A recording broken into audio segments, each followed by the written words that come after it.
서강대학교 경제대학원 김영익 교수님 모셔서 인플레이션 관련한 강의 한번 들어보도록 하겠습니다. 교수님 안녕하십니까? 네, 안녕하십니까? 그동안 잘 지내셨죠? 예, 오랜만에 뵙습니다. 네. 예.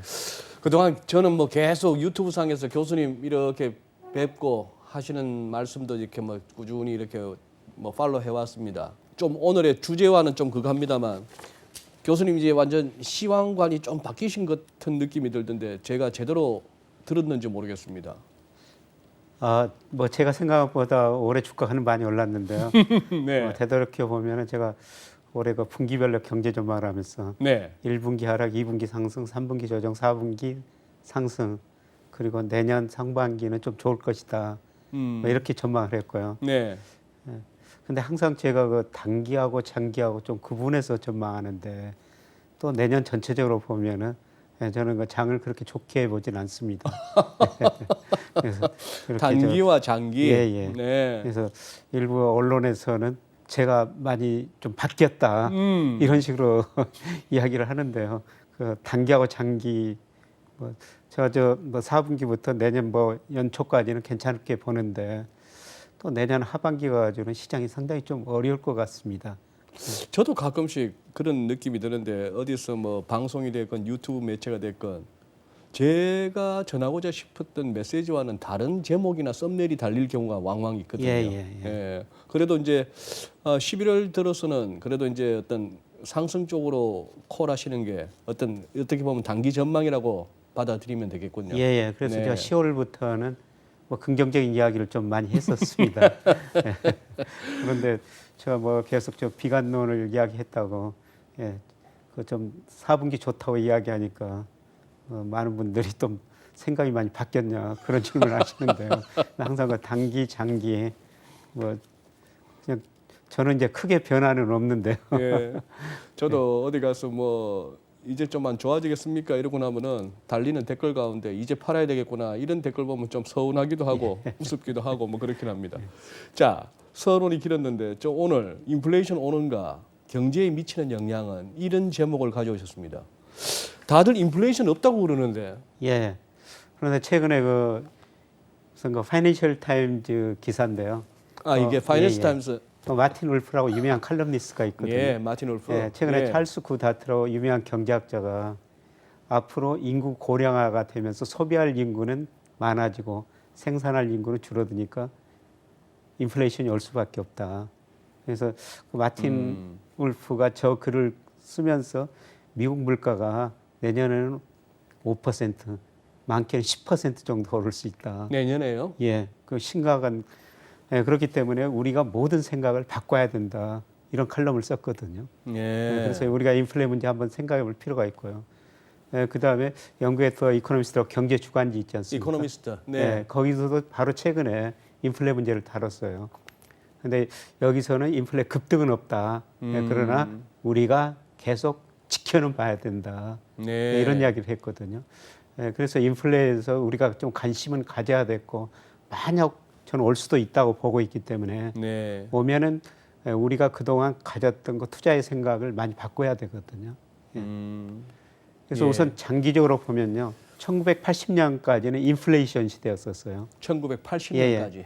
1980년에 우리 소비자 물가가 30% 넘은 적도 있었고요. 네. 미국도 15%까지 간 적이 있었어요. 네. 그러니까 70년대 1차, 2차 오일 쇼크, 79년에 2차 오일 쇼크가 있으면서 사실 오일 쇼크 때문에 저렇게 물가가 올랐거든요. 예. 저렇게 물가가 오르니까 미국이나 우리나라나 가감히 금리를 인상하면서 물가를 안정시켰죠.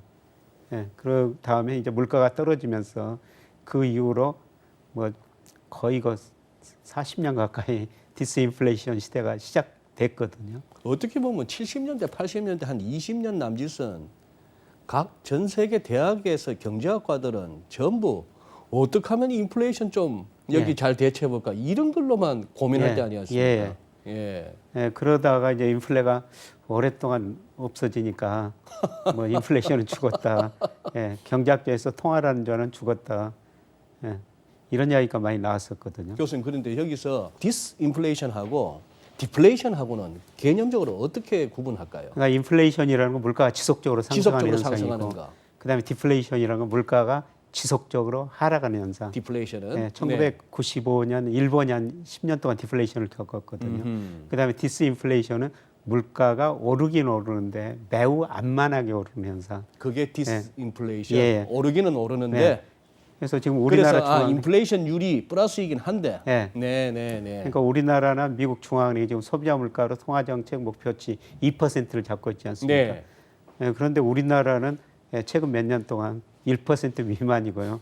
미국도 1%, 2% 사이거든요. 그렇죠. 그러니까 목표치 네. 이하로 네. 이런 걸 이제 디스인플레이션이라고 이렇게 부르는 거죠. 네. 예, 그런데 이제 그 인플레가 시작될 수도 있다. 파이낸셜 타임즈나 이코노미스트가 지적을 하고 있거든요. 네. 근데 만약 인플레가 시작되면은 우리 그 투자에 대한 생각을 모두를 바꿔야 된다는 것이죠. 어마어마한 패러다임의 변화죠. 예. 네. 그러면은 그동안 왜 그 디스인플레이션이 안 느냐? 그냥 수요 공급 측면에서 물가를 따져보면요. 네. 그래서 그 GDP 갭률이 마이너스였었어요. 대부분. 그러니까 GDP 갭률이라는 것은 뭐냐면은 잠재 GDP하고 실제 GDP 차이인데 그게 마이너스였거든요. 나중에 잠재 GDP에 미치지 못하는 명목 GDP 성장이었다. 그러니까 수요가 구조적으로 부족했다는 거죠. 그렇겠네요. 그다음에 돈이 많이 안 돌았어요. 통화 통화 순수가 순수가 많이 하락했죠. 그다음에 공급 측면에서 더 중요한데요. 중국이 2001년 WTO에 가입하면서 저임금을 바탕으로 물건을 싸게 생산하고 전 세계에 공급해줬죠. 저게 참 컸겠습니다. 그다음에 미국에서는 2000년대 정보통신혁명이 있어가지고 생산성이 증가했거든요. IT 혁명, 그다음에 여러 그 유통구조 혁신이 있었습니다. 아마존 같은데 이마트. 이마트. 그러다 보니까 공급층에서 물가 안정이 있었다는 거죠. 그래서 물가 안정 요인을 한번 살펴보면요. 이것도 제가 연구했던 이코노미스트 그림인데요. 그 아웃풋 갭이라는 게 실제 GDP하고 잠재 GDP 차이거든요. 네. 그러니까 대체로 보면은 실제 GDP가 잠재 GDP 계속 밑돌았었어요. 밑돌았네요. 예. 그래서 전 세계 경제가 능력 이하로 성장했다는 거죠. 그렇습니다. 계속 초과 공급이었었다는 겁니다. 그래서 이게 인플레이션하고 밑에 이코노미스트가 비교했는데 거의 모양 같지 궤적이 않습니까? 거의 비슷합니다. 그러니까 경제가 공급이 수요를 초과하다 보니까 수요가 부족하다 보니까 물가가 안정될 수밖에 없었다. 네. 그다음에 이 돈이 너무 안 돌고 있어요. 그렇습니다. 밀턴 프리드만이라는 경제학자가 인플레이션이란 언제 어디서나 통화적 현상이다. 돈 풀면 물가가 오른다고 그랬는데요. 화폐적 현상이다. 근데 엄청나게 돈을 풀어서 물가가 안 오는 이유는 돈이 안 돌았다는 안 겁니다. 돈다. 그래서 통화 승수라는 것은 보통 강의 통화 M2를 번원 통화로 나눈 거거든요. 근데 우리 통화 승수 보면요. 2008년에 26배 정도 됐었어요. 네. 근데 지금 15배로 떨어졌습니다. 그다음에 일본은 뭐 8배 갔다가 한 2배. 워낙에 낮았군요. 미국도 뭐 9배 갔다가 지금 서너 배 안팎. 그러니까 전 세계적으로 지금 통화 승수가 급격하게 떨어지니까 돈을 아무리 많이 풀어도 돈이 안 돌기 때문에 물가가 안 올랐던 것이죠. 그러면 어디 잠겨 있는 거죠, 돈이? 주로 저 개인들이 현금으로 많이 가지고 있습니다. 그러니까 우리나라도 이 통화 승수가 떨어지려면은 우리 한국의 이 지불 준비를 올렸거나 아니면 현금 통화 비율이 늘었거나 둘 중에 하나인데요. 그런데 한국의 2008년이나 2020년이라 요금 예금의 지준율 7% 부과한 거거든요. 그거 손댄 적이 없어요. 근데 저렇게 통화 승수가 떨어졌다는 것은 우리 가게들이 현금 통화를 많이 가지고 있다는 거죠. 가게뿐만 아니라 우리 기업들도. 일단 한국은행 자금순환표 보면요. 올 6월 말 현재 우리 기업들이 가지고 있는 현금 자산이 무려 728조 원 됩니다. 그러니까 기업도 현금 가지고 있고 가게도 현금 가지고 있고 이 돈이 안 돈다 보니까 돈이 저렇게 많이 풀렸는데도 불구하고 물가가 안 오른 게 된 거죠. 교수님, 이런 어떤 통화성수 얘기 나오고 이런 거 할 때마다 제가 이제 어디서 저 지인이 야, 그런 거 뭐 가끔씩 방송에서나 강의에서 듣는데 들을 때마다 나 복창이 터지는 아주 막 열불이 난다. 무슨 뭐 남아 도는 돈이 그렇게 많고 현금이 나는 먹고 죽을라 해도 돈이 없다. 그 돈 다 어디 갔느냐. 그러면 혹시 돈은 그렇게 그동안에 이런저런 금융위기 이후 무슨 뭐 팬데믹 이후 그렇게 풀려났다는데 부자들만 지금 돈이 더 가서 더 안 써도 되는 부자들한테만 돈이 더 많이 가서 그렇죠. 차별하죠. 차별화. 그러니까 GDP보다도 이 통화량이 훨씬 더 금융자산이 더 많이 늘어났거든요. 그거는 부자들만 더 부자 돼 있다는 겁니다. 그래서 GDP 성장률은 낮으니까 사실 고용 창출 능력은 경제가 떨어져 가지고요. 고용은 그렇게 많이 안 되는데 이 금융자산만 많이 늘어나다 보니까 부자들은 더 부자가 됐다는 겁니다. 네. 예, 그다음에 더 중요한 게 이 공급적 측면인데요. 2001년에 중국이 WTO 가입하거든요. 지금 우리가 살펴보는 게 왜 인플레이션이 없었던가 하는 이유죠. 예, 예. 네. 이거는 이제 공급 측면에서 이야기인데요. 네, 네. 대표적으로 이제 미국하고 중국 관계 설명하기 위해서 이거 말씀을 드리는데요. 2001년에 중국이 WTO 가입하고 작년까지 미국하고 교역에서 5조 1,400억 달러 정도 무역 흑자를 냈습니다. 미국 측에서 적자 냈죠. 근데 미국 입장에서 보면은 월마트에 가면은 중국산 제품이 절반 이상이거든요. 그렇겠죠. 그러니까 중국 사람들이 물건 싸게 생산해 가지고 예, 미국 물가가 안정됐다는 것이죠. 그 다음에 물가가 안정되니까 금리가 안정되고요. 또 중국 사람들이 저렇게 많이 미국으로 수출하고 돈 벌어가지고 저 돈 일부가 좀 미 국채를 사줬어요. 네, 네, 그러니까 미국 금리가 더 낮아졌죠. 네. 그러니까 미국 소비자 입장에서 보면은 중국이 물건 싸게 공급해줘 물가 낮춰주고 또 미국 국채 사가지고 금리 낮춰주고 그러니까 소비를 더 늘렸죠. 그래서 이 과정에서 중국 경제 성장을 했습니다만은 미국 가게들이 돈을 너무 많이 빌렸어 가지고 미국 가게들이 부실해진 겁니다. 그래서 미국 지금 불균형이 심화됐다. 어떻든 뭐 대표적으로 제가 미국을 들었습니다만은 우리나라도 어떻습니까? 사실 제가 중국 그 사이트에서 가끔 물건을 한번 사보거든요. 네. 정말 쌉니다. 정말 싸요. 예, 예. 그래서 얼마 전에 그 PT 사이더 운동화가 흐르길래 15,000원 주니까 굉장히 쓸만한 게 옵니다. 쓸만한 게 왔습니까? 아. 면도기 15,000원짜리도 쓸만합니다. 한 번은 저 시험 삼아 4,000원짜리 물건 한번 주문 한번 해봤어요. 네. 시간은 걸리지만 옵니다. 시간은 걸리는 운송료가 하나도 없습니다. 아하. 근데 어떻게 제가 그런 신발 면도기를 우리나라에 생산하는 거 15,000원 주고 사서 쓸 수 있습니까? 근데 품질 괜찮은가요? 예. 지금 계속 쓰고 있는데 고장 안 나고 쓸만합니다. 그러니 필립스가 면도기가 팔릴 수가 있나? 그래서 저도 그러는데 바로 더 미국 사람들이 중국 때문에 물건을 싸게 사가지고 공급 측면에서 중국이 전 세계 물가를 낮춰놨다는 것이죠. 예. 예, 그 다음에 2000년대 그 IT 거품이 붕괴되긴 했습니다만 이때 그 정보통신 혁명이 있어가지고요. 각 산업의 생산성이 굉장히 많이 증가했어요. 네. 미국의 생산성인데요. 80년에서 95년까지 연평균 1.5% 증가했는데 90년대 중반부터 2007년까지 2.8%나 거의 2배 가까이 생산성이 증가했거든요. 생산성이 증가했다는 것은 같은 물건을 더 싸게 생산할 수가 있었다는 거죠. 네. 근데 최근에 미국 생산성이 지금 다소 그 둔화되고 있습니다. 네. 이게 이제 현재로 보면 물가 상승 요인이 되고 있는 것이죠. 그래서 이런 것들이 이제 물가 안정 요인이었는데요. 이제 그런 요인들이 반대로 변하고 있다는 겁니다. 전 세계 정부가 지금 엄청나게 돈을 쓰고 있지 않습니까? 네. 그다음에 돈 풀고 있습니다.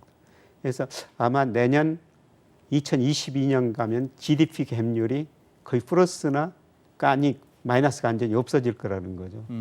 그동안 GDP 갭률이 마이너스였기 때문에 수요가 부족이기 때문에 물가가 안정됐는데 그게 해소될 거라는 거예요. 수요 측면에서. 그다음에 공급 측면에서는 이번에 그 보호무역주의를 해가지고 예.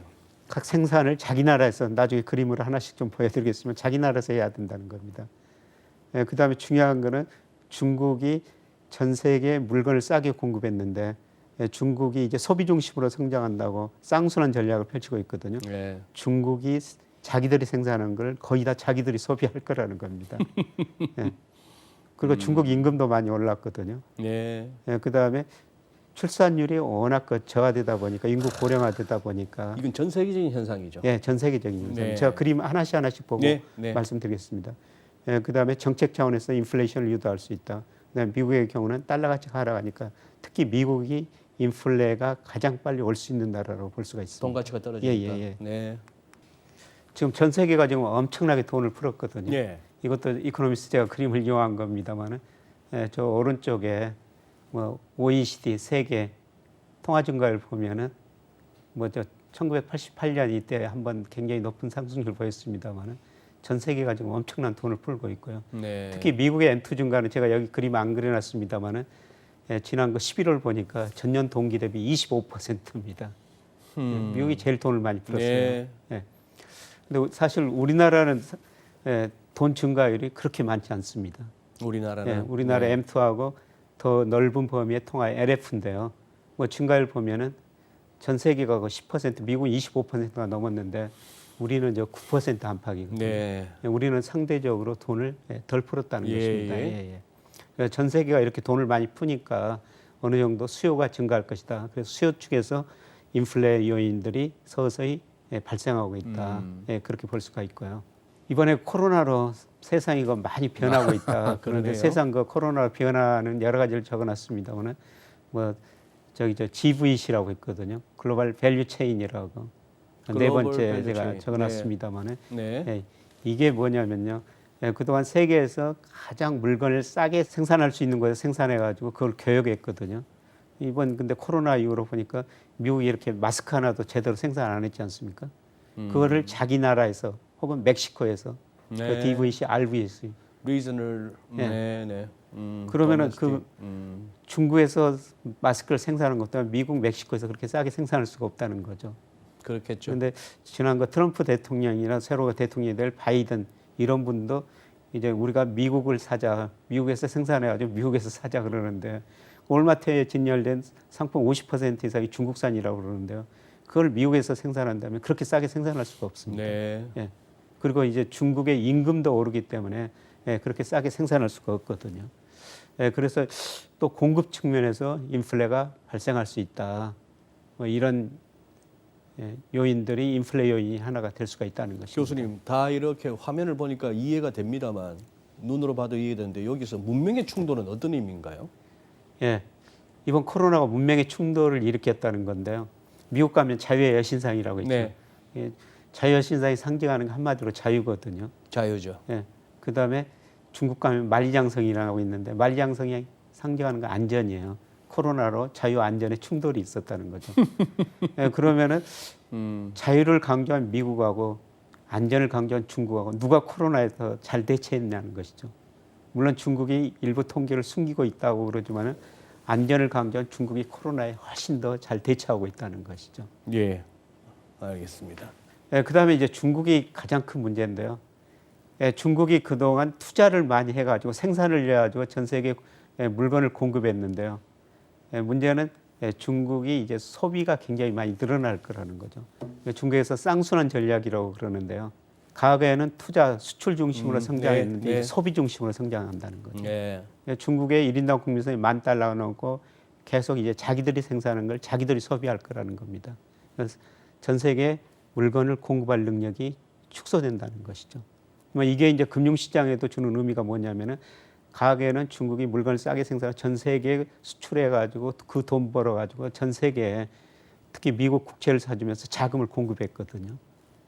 그런데 이제 갈수록 중국이 자기들이 생산한 걸 자기들이 소비하고 멀리 내다보면 중국의 경상수지 혹은 무역수지가 적자로 돌아설 수가 있다는 겁니다. 하하. 그러면 전 세계 중국이 자금을 공급할 수가 없으니까 전 세계 실질 금리가 오를 수밖에 없다는 것이죠. 물가뿐만 아니라 금리도 오를 가능성이 높다는 것입니다. 그래서 전 세계 그동안 물가가 안정된 요인은 중국이었었는데 앞으로 인플레이션을 초래할 요인이 또 중국이라는 것입니다. 네네네. 그 다음에 중국의 임금도 많이 상승한 건데 이것도 파이낸셜 타임즈에서 제가 구다트 이분 글을 이용한 건데요. 중국의 임금이 미국에 얼마나 되는가 이걸 비교하는데요. 아 이게 여기는 그러니 미국이 중국 임금이 한 30배 되던 게 요새는 이제 한 5배 정도밖에 안 된다. 이렇게 많이 중국 이렇게까지요. 예. 이 해봐야 이제 2000년에 한 35배 가까이 됐었는데 20년 사이에. 예. 지금 5배로 이렇게 중국의 임금이 많이 올랐다는 겁니다. 그래서 더 이상 중국이 물건을 싸게 생산할 수가 없다는 것이죠. 네. 예. 그래서 중국이 자기들이 생산하는 것을 자기들이 소비할 뿐만 아니라 또 임금이 오르니까 물건을 과거처럼 싸게 생산할 수 없다는 것입니다. 그럼 우리 기업들이 생산 기지를 중국에서 베트남이나 인도네시아 이런 데 옮긴 것도 저 영향도 크겠네요. 예, 그렇죠. 예, 네. 예. 네. 그다음에 이게 중요한 게 이건데요. 하하. 인구 고령화가 굉장히 많이 되죠. 깝깝한 얘기입니다. 1970년하고 2019년을 비교해 놨는데요. 네. 0세에서 14세 인구 이게 1970년대는 굉장히 어느 나라라 가지고 관계없이 다 많았었거든요. 야, 이제 파란색이 젊은 층이고 빨간색이 리타이어 예. 그렇게 은퇴자들인데 은퇴자들이 뭐 선진국뿐만 아니라 일본은 엄청 늘어났고요. 예. 중국도 많이 늘어난다는 겁니다. 예. 근데 가계는 뭐냐면은 또 이분이 그 여성 인력 가지고 따지는데요. 여성 인구가 노동시장에 굉장히 많이 참여하면서 임금도 떨어뜨리고 물건을 싸게 생산할 수가 있다는 거죠. 여성 노동 공급이 많이 늘어나가지고. 근데 문제는 뭐냐면은 여성들이 일을 하다 보니까 애를 덜 낳았다는 것입니다. 그러네요. 예. 예, 그러다 보니까 애를 덜 낳다 보니까 젊은 층은 줄어들고 그렇습니다. 고령 인구는 늘어나고. 예. 그러니까 젊은 사람들이 이게 생산을 해야 되는데 생산할 수 있는 인구는 줄어들고 이제 저 예. 고령층은 주로 소비 인구지 않습니까? 예. 소비 인구만 늘어나다 보니까 수요는 늘어나는데 상대적으로 공부할 능력은 줄어드니까 앞으로 인플레가 올 수밖에 없다. 제가 이 데이터를 보면서 미국이 산업 생산하고 소매 판매 네. 이걸 장기적으로 한번 비교해 봤어요. 예. 근데 산업 생산보다 소매 판매가 늘어나는 속도가 훨씬 더 빠릅니다. 생산 생산보다는 소비가 소비할 더 인구가 더 많다는 것이죠. 예. 예, 그래서 그 인플레가 발생할 수밖에 없다. 음. 예, 그 다음에 이 15세에서 64세 이 사람들이 일할 수 있는 인구거든요. 네. 이미 그 선진국은 옛날부터 줄어들기 시작했고 가장 중요한 중국이 2014년 이후로 이게 이제 줄어들고 있다는 겁니다. 생산할 수 있는 인구가. 네. 예, 지금 이 인구가 늘어나는 데는 그 아프리카 뿐이거든요. 예, 그래서 아프리카에서 예, 생산을 예. 많이 해줘야 되는데 예. 아프리카가 생산 능력을 갖기는 힘들다는 것입니다. 음.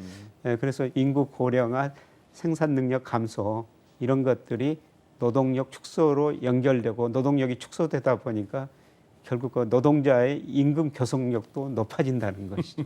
그래서 임금도 오르고 물가도 오를 수밖에 없다. 네. 예, 그래서 인플레가 올 수밖에 없다. 그래서 이런 거 경제학자들 이런 일을 많이 주장하고 있습니다. 상당히 뭐 설득력 있는 주장들입니다. 네. 예, 그래서 인플레가 올지 안 올지는 이제 누구도 모르는데요.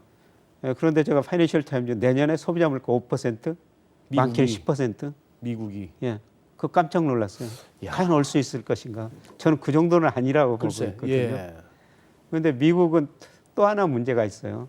이 달러 가치가 계속 떨어지고 있지 않습니까? 예. 달러 가치가 떨어지면 미국 소비자 입장에서 보면은 수입 물가가 수입 비싸지는 물가가 거죠. 올라갈 수밖에 네. 없거든요. 예, 그래서 인플레가 온다면 세계에서 가장 먼저 올 나라가 미국이다. 미국이다. 이렇게 보고 있습니다. 네. 예, 그래서 파이낸셜 타임즈가 지적한 것처럼 뭐 5%, 10%는 아니더라도 내년에 최소한 2%는 넘고 3% 넘을 수도 있다. 예, 저도 그런 전망 한번 해보거든요. 네.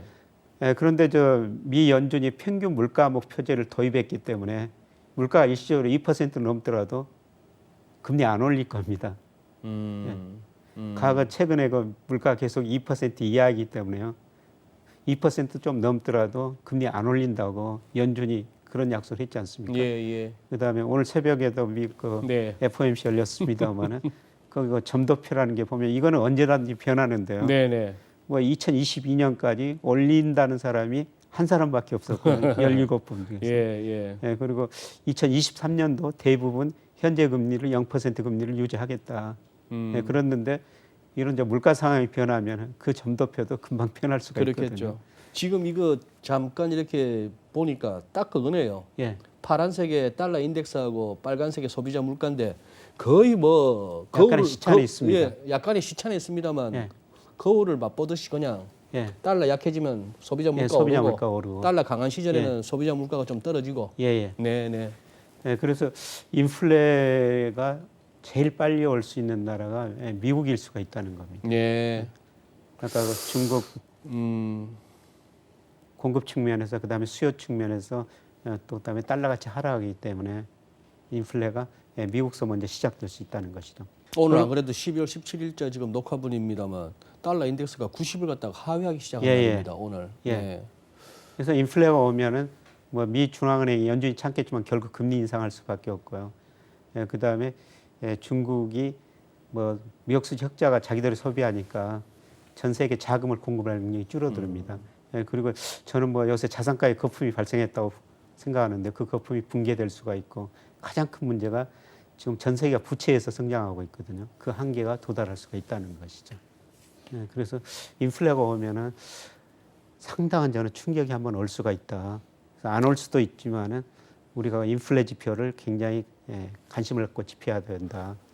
교수님 잠깐만요. 넘어가기 전에 네. 예, 아까 이 슬라이드에서 이 부분은 바로 느낌이 옵니다. 빚 많으면은 인플레이션이 왔을 때 금리 올라가고 해서 뭐 빚 많은 사람들이 힘들어지는 상황인데 예.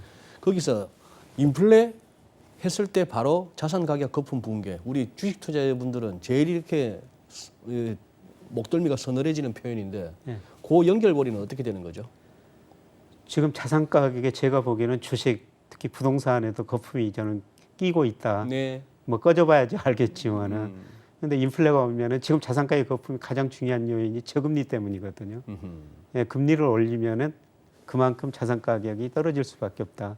물론 안만한 인플레 시대에는 자산 가격이 같이 올라요. 근데 예. 인플레가 심화되면은 금리 올리면은 자산 가격이 폭락하게 되거든요. 그래서 지금 전 세계가 지금 2008년, 2020년 위기를 겪으면서 가까운 재정 정책, 통화 정책 써가지고 경제 주체가 너무 부실해지고 있어요. 선진국은 지금 정부가 부실해졌고요. 그다음 신흥국은 기업이 부실해졌죠. 예. 네. 예, 그다음에 이거 정부 한번 부실해진 거 보세요. 정부. 이거는 IMF 자료인데요. 네. 예. 지금 정부 공공부문 부채가 주로 정부 부채인데요. 지금 파란 색깔이 예. 어드밴스드 선진국들. 예, 선진국들 네. 지금 2차 대전 이후 최고치거든요. 네. 2차 대전 이렇게 부채가 많았을 때 전쟁도 일어났다는 겁니다. 부채가 너무 많으니 예. 아이 막 그냥 그래서 이 부채를 담요판을 엎었군요. 예, 어떻게 전쟁을. 줄이느냐? 가장 좋은 방법은 경제가 성장해가지고 명목 GDP 성장률이 부채 그 금리보다 더 높으면은 저 부채가 자동적으로 줄어들거든요. 그게 가장 바람직한 방법인데 저 부채 비율을 줄이려면은 정부가 인플레를 일으킬 수도 있어요. 그러니까 정부 대비 저 부채 비율이 분모의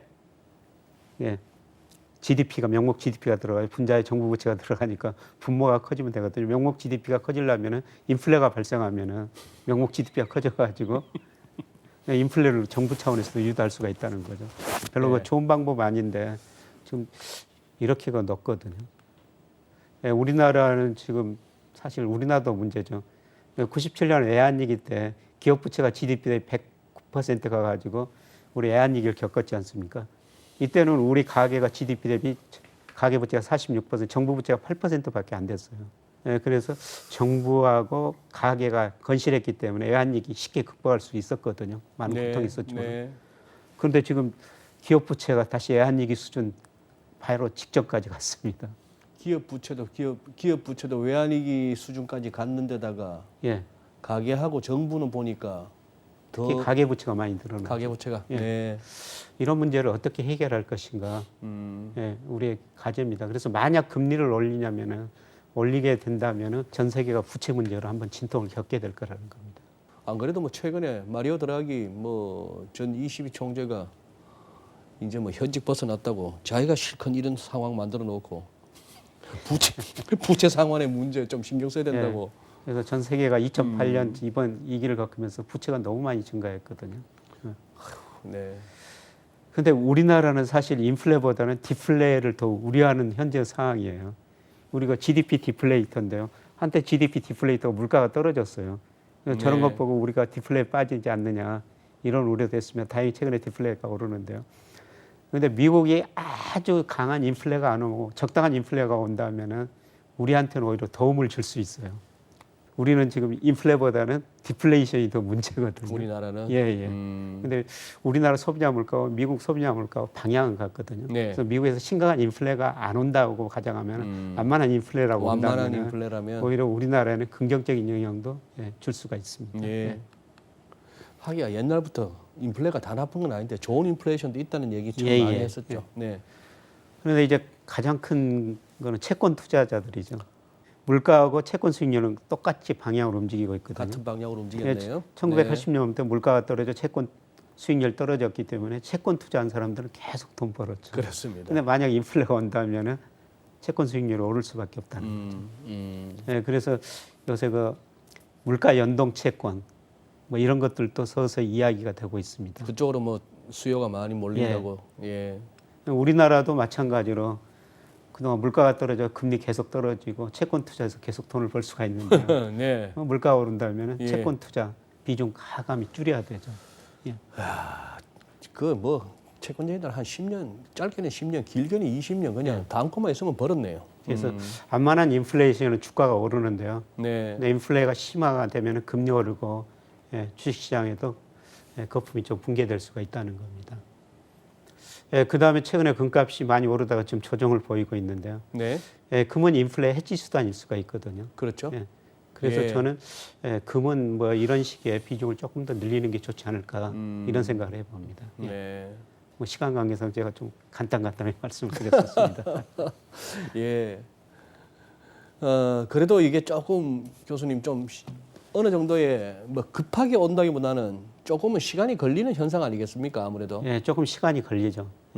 그래서 저는 내년 하반기부터 인플레가 미국서 시작해가지고 아마 2022년 하반기는 좀 상당한 인플레가 올 거라고 보고 있거든요. 네. 네, 그러면서 미 연준도 어쩔 수 없이 금리 인상하고 미국이 금리 인상하면 다른 나라 중앙은행도 거기에 따라 좀 반응할 수밖에 없거든요. 네, 그러면서 이 부채 문제, 그다음에 자산가의 거품 문제 이런 것들이 심각하게 한번 대두되리라고 보고 있습니다.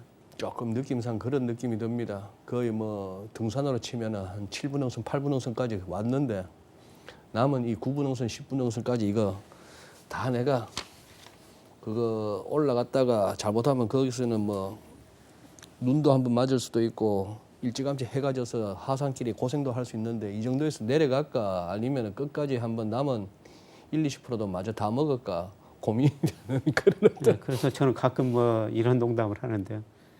아직 파티는 안 끝났다. 파티는 안 끝났다. 파티 즐기기는 즐긴데 그 출구 바로 옆에서 즐기시는 게 좋을 것 같다. 그렇죠.